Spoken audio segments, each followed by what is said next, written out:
Welcome to Merchman Seeds Cup of Joe. On this episode, how do growing degree units affect crop performance? Turk has an update on the markets, and here's some news on a new KD16 brand hyper early wheat that'll be offered in 2025. Hi, this is Joe Merchman. Welcome to Merchman Seeds Cup of Joe. Today we have our regulars. We got Ben, Lynn, and Turk, and who's going to start first? You wanted to talk about Green Bridge? Yeah, so when we're talking about insects, and Joe had mentioned the fact of looking for green. So this is one of the opportunities where we hear a lot of positives when it comes to cover crops and planting green and you know, those scenarios from soil health standpoint. Now this is a disadvantage in certain instances because we provided a host for these bugs and provided them what Joe said, the perfect environment for them to thrive. So for our folks that are into the cover crops, it's definitely intuitive for you to go out and start doing some scouting. If you haven't or you have the capabilities running an insecticide on your planter, it's not a bad approach to manage that, just because we're given that favorable environment for those bugs to cause havoc and whether that's cutworm, wireworm, grubs. It's just Seacorn maggots. Yep, seacorn maggots. We have just a perfect environment for all those things to thrive. So this is back again why no operational process or system is completely perfect. They all have a little bit of their downside. When talking about insects, this seems to be one where using cover crop no-till maybe has a little bit of a disadvantage by providing a good host environment for this. But like with everything, simple management, simple scouting, we can be able to remedy that pretty quick. So yeah, and like Joe mentioned, with our warmer spring temperatures and the lack of fall burn down, our winter annuals are definitely, I would say in the last week and a half, have definitely gotten with it when it comes to growth. So we have, in the words of Ken Frary, both a cover crop on purpose and a natural cover crop provided by the man upstairs, just with the way our winter annuals have taken off. I know the folks in town really appreciate farmers planting their fields to lavender. Mm-hmm. Yeah. And I said, no, it's not lavender. But and the biggest concern I see when I see those purple flowers out there is that, you just provided a perfect host for soybean cyst nematodes to stay alive and to continue the cycles. So there's good and bad with everything, right? Yep, exactly. Absolutely. The other thing I wanted to bring up, some of the corn and soybeans that have been planted here locally around the 12th, 13th, and 14th was our first shot for a lot of growers to get out there and get some stuff stuck in the ground. I do have confirmation that some of the stuff that was planted on the 12th is out of the ground. I got some pictures that we can show up.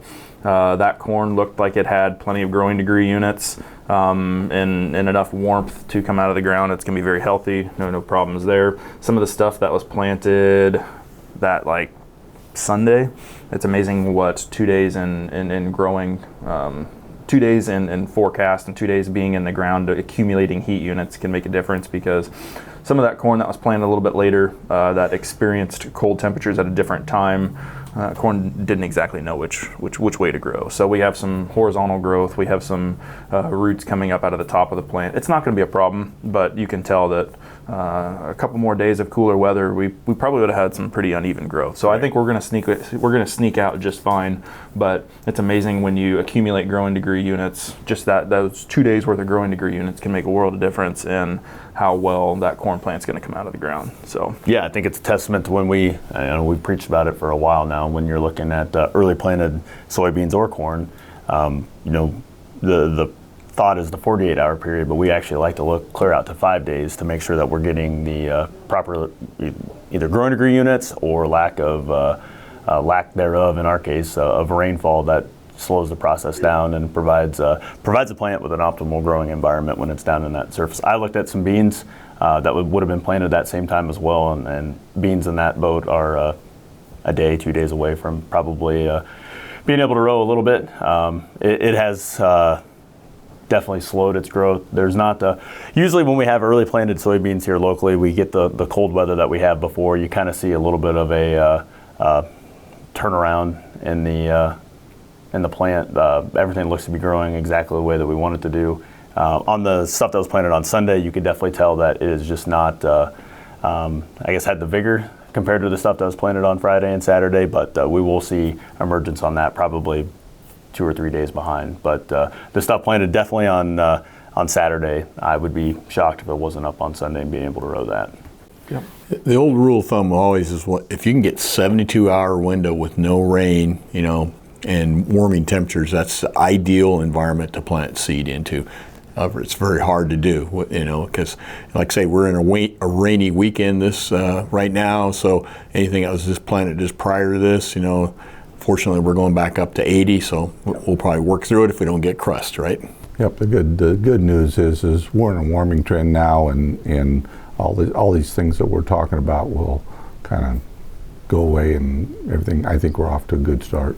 Right. That's a great comment. I have taken some questions on people asking that maybe push the needle on, Wednesday, Thursday, of trying to get a field done or just trying to sneak in, a 40-acre field to get all that. I think locally here and then maybe just a little bit south into Missouri, we're probably going to have enough rainfall scattered out here over the next 7 to 10 days. I mean, it looks like a shot about every other day that some of those soils aren't going to be able to get dried out fast enough and crust off, that the beans will be able to push through that, because it'll basically always have a little bit of moist soil above it. And there were some fields out there that were crusted and needed a little help here, Yep. and I think this rain will do that. Typical spring, right? Typical spring. Always 2 days that you shouldn't plant, but we don't know what 2 days. Be remiss though to end it though, we're talking about this with rain, is once again, we're fine from a temperature standpoint, but when we get the a window to come back, just make sure that soil is fit underneath the that if it crusts over or like I said, it was some of our plowed ground. I've noticed it's just not drying out as much, but just make sure that that's fit down in that inch to inch and a half if you're planting beans, to 2 to 2.5 if you're planting corn, that we're fine there, because I think we're gonna kind of get to the point in time where guys are getting a little bit antsy on getting moving again, but just make sure that we're probably gonna be fine from a soil temperature standpoint, but we just need to make sure that we're not causing any sins, especially on tillage passes. It is still April. It is. And what I did this morning before filming is I went out and started our flag test too, from some of that stuff that was planted on the 12th. So this is a nice break that we're getting. If you have 50% of your crops planted, you can go out and kind of get a judgment too on how well you did to make adjustments for the next Yeah, if you're not familiar with what Ben's talking about, a flag test, what he does is he takes different color flags, and each day he marks the plants that come up.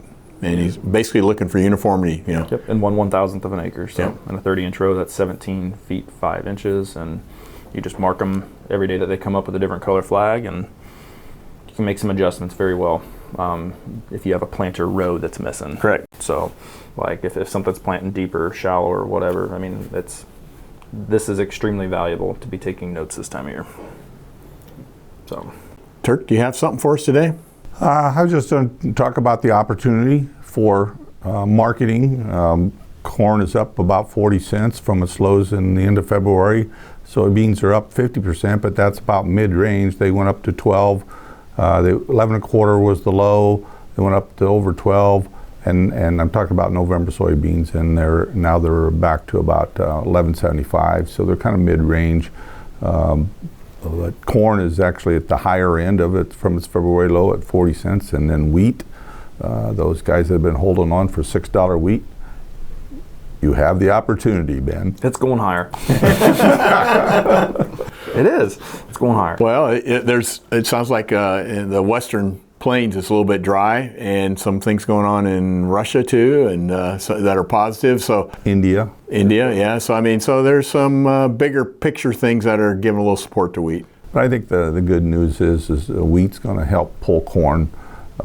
Beans has kind of got to tag along. I think that's going to be the scenario that we're going to look at. But it appears that the bottoms are in, and exports are kind of picking up, and people are still nervous about some dryness in some areas. But we're a long ways from having to worry about that. Fund managers are backing out of their short positions. They're nervous. The fund managers are nervous and getting out of their shorts. So that puts strength in the market too. Yep. Anecdotally, I don't know, it just seems like the last 3 years that you and I have talked about wheat, there always seems to be a March, April, May time frame where there's some serious buyer remorse on, dang, I should have probably planted a little bit more winter wheat acres to take advantage of that. But yeah, like you said, wheat seems to be extremely strong right now, and looking out to December looks pretty good too. So as we're, hate to say it, already thinking about 2025, wheat looks like another extremely strong option to diversify that income. I would agree. Speaking of wheat, Ben, you want to leak a little bit of news about our hyper earlies down there at Fort Madison that we have increased production on? Yeah, one of the products, the new Katy product that we have out there is already headed out. That's probably 2 weeks, if not 2.5 weeks earlier than normal. So expect an early wheat harvest, which is going to help getting soybeans back in the ground on double crop. But expect an early wheat harvest, and everything that I've seen pictures of from Tennessee all the way up here, I think we're going to have another tremendous, if as long as barring any Mother Nature disasters, I think we're going to have another tremendous, knock on wood, we're going to have another tremendous wheat crop. 3 years in a row, I think there's going to be phenomenal yields out there. Well, wheat's the new, I guess you might say, because it works for conservation and with these ultra earlies and hyper earlies that we're bringing on, just it's an opportunity to take that marginal ground and jack up that revenue. So with double crop.